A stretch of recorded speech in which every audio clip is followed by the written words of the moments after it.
Hello everyone.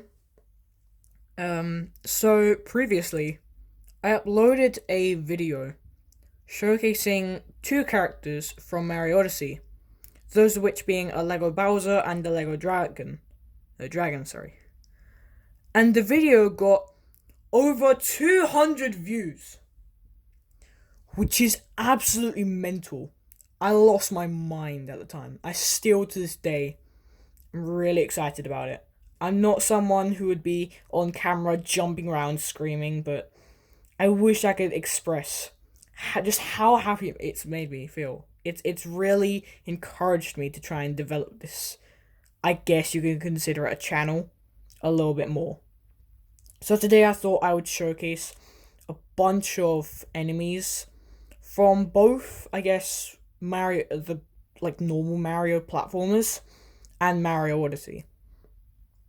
Um, so none of them are bosses. None of them are bosses like Bowser here.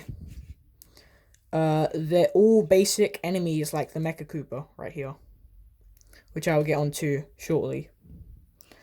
But yeah, so we've got three enemies from Odyssey, and then three characters from the basic Mario games.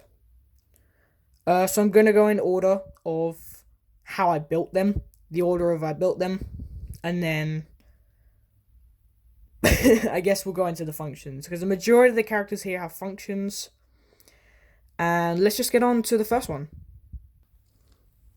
Okay, so the first one we've got is a Mecha Cooper right here. Mecha Cooper is a very simple build. A little bit larger than a Goomba, but it's a very simple build nonetheless. You can see he's got the little key there. He's got movable legs. Obviously, he's got little movable things there. He's a very simple build. We're not going to go too much over him. But the main thing with Mecha Cooper is if he were to be in a set, I would hope he would come with a little conveyor belt. So this has a little gear here, which when you turn it, it moves the conveyor belt along, which allows the Mecha Cooper to just simply move along the rails. So you just got to turn the gear like so, which then makes Mecha Cooper. It's tough to do. Hold on. Oh, really? Alright, let's try this again. It's very tough to do it. Obviously, because it's just a weird angle, so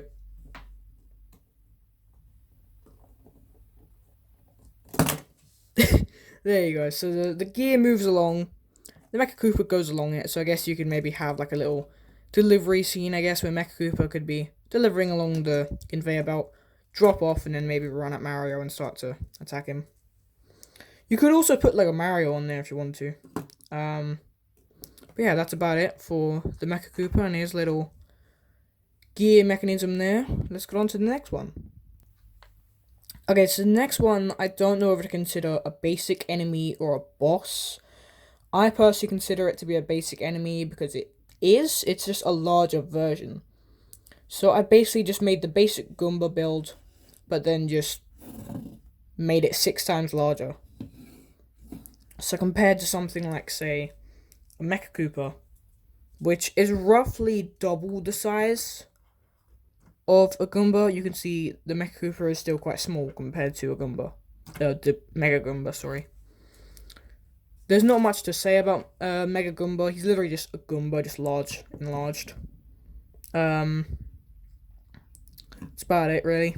I feel like if he were to come in a set, he'd come in one of the Soda Jungle sets, one of the newly released second wave sets. They could also include, obviously, a giant Goomba and a giant Koopa Trooper in the set. Maybe to show that first level in Soda Jungle where all the enemies are giant and whatnot. This is just a neat little enemy, I guess. Yeah, let's go on to the next one. So the next one here is the Gushen from Mario Odyssey. The Gushen uses a similar build to the Goomba. It's inside of the water little bubble right there, which if I take it out, You can see it's a very simple build. It's kind of similar to a bullet bill, I guess you could say.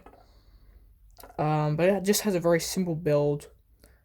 Um, and that's literally it for the gushen. It's just a little guy, little squid guy like this, with his little water bubble thing that he sits inside. Obviously. And yeah, that's about it for the gushen. Let's go on to the next one. So the next one we have is the tropical wiggler.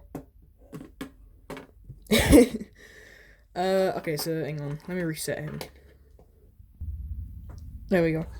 So tropical wiggler is kind of reminds me of the Slinky dog from Toy Story. Anyone watch those films? In the fact that it's got the front, the back, and then like this little centerpiece there.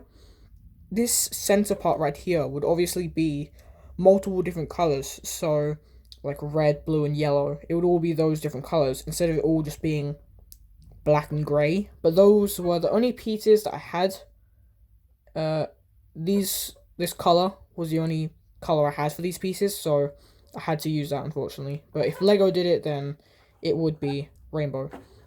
So the base of this guy is he's able to just... Hold on.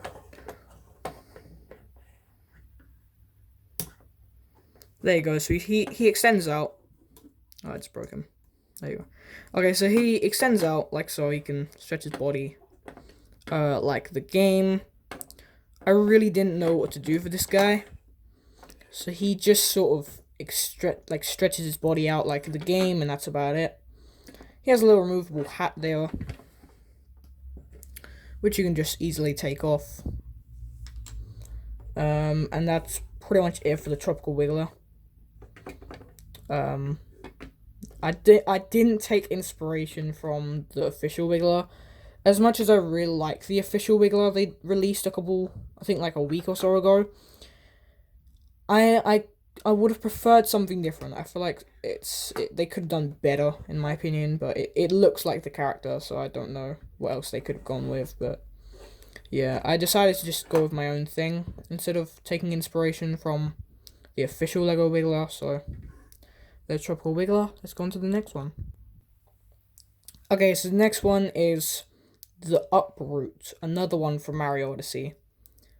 This one I actually came up with a little mechanism for. So it's got a little play feature, obviously. So in the game, it's a little root bean sort of guy, which is able to extend his legs out and obviously grow. So I did a similar thing where he's on this little base where he's got small legs right now, and if you lift him up, then he just sort of lifts up like so. Oh, there we go. And he stretches his legs out.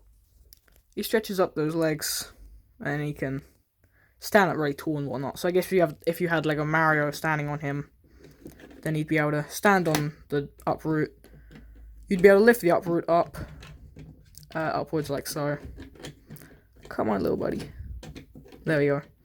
You can lift up the uproot, which then Mario would be able to hop off the uproot and continue his journey onwards. I really like the build that I've done here for the uproot. But yeah, that's the uproot. Let's now get on to the next guy. Okay, so the last one is not a guy, it's actually a gal. And it is a Lego Peach. I feel that if they ever made a Lego Peach, it wouldn't be like the Lego Mario or Luigi, where it's a like interactive sort of electric figure. I feel they would just make it brick built and do a similar thing with Toad and Toadette and Yoshi, where there's just a tile at the front of Peach. You jump on the tile and you get some coins. I think the difference with Peach though would be when you jump on the tile, it would stop the timer, but you get 20 coins. So it's basically just a flagpole, but like 10 times better.